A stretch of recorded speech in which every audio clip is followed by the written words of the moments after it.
ఒక ఇబ్బంది ఉండేది. మనకు 116 ఇస్తారు. ఇప్పుడు గమనించండి, ఎవరైనా దానం ఇస్తే 1116, 10116, 1,116, లక్ష ఇచ్చాక మళ్ళీ 116 ఏమిటండి? ఈ 116 నమ్మకం ఎందుకు వచ్చిందంటే, నిజాం నవాబు ఇక్కడ పరిపాలించే కాలంలో ఈ సంస్థానాధీశులు ఉండేవారు కదా, వారి పరిపాలనలో హిందూ సంస్థానాలే, చాలా భాగం హిందూ సంస్థానాలే, కొన్ని వేరే వాళ్ళు ఉండేవి.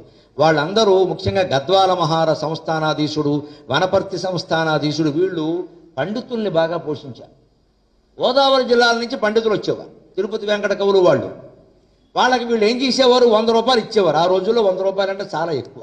కానీ నాణం యొక్క విలువ నిజాం రాజ్యంలో వేరు, సర్కార్ రాజ్యంలో వేరు. గోదావరి జిల్లా అన్నప్పుడు సర్కార్ అనేవారు. ఇప్పటికీ సర్కార్ ఎక్స్ప్రెస్ అని ఒకటి ఉంది అక్కడ, అది ఆ ప్రాంతంలోనే పెడుతుంది, ఈ ప్రాంతానికి రాదు.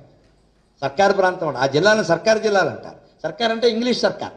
ఇంగ్లీష్ సర్కారు వాళ్ళ కరెన్సీ అక్కడ ఉండేది, నిజాం నవాబు నాణ్యాలు ఇక్కడ ఉండేవి. ఈ సమస్య వచ్చిందంటే ఈ బ్రాహ్మణులకి పండితులకి ఇక్కడ 100 రూపాయలు ఇస్తే ఆ 100 అక్కడికి రాజమండ్రి పట్టుకెళ్ళి మార్చుకునేసరికి 94 రూపాయలు అయ్యేవి సమస్య ఎక్స్చేంజ్లో.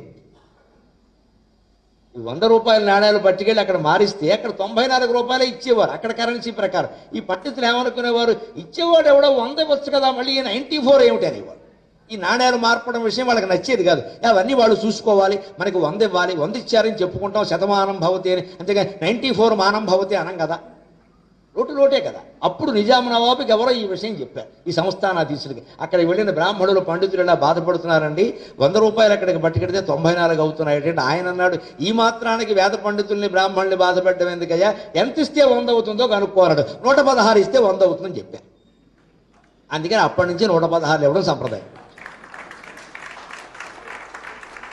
చారిత్రక పరిణామాలు గమనిస్తే చాలా విచిత్రంగా ఉంటాయి. ఈ చేతులు తడపడం కానీ 116 కానీ అందుకు వచ్చింది. అప్పటి నుంచి ఒక సెంటిమెంట్, ఏది ఇచ్చినా సరే 116 ఇవ్వండి, 10,000 116 ఇవ్వండి, 1,00,000 కోటి ఇచ్చిన వాడు కూడా 116 ఇస్తాడు, కనీసం 16 అయినా ఇస్తాడు. అక్కడి నుంచి ఏదో సున్న రాకూడదు అనేది సున్న పవిత్రం, పూర్ణ పదార్థం. కానీ 116 వ్యవహారం నిజాం నవాబు గారి కారణంగా వచ్చింది. అక్కడి నుంచి వాళ్ళ పండితులు సంతోషించారు, అమ్మాయ 116 ఇస్తే వాడు ఏమి ఇస్తే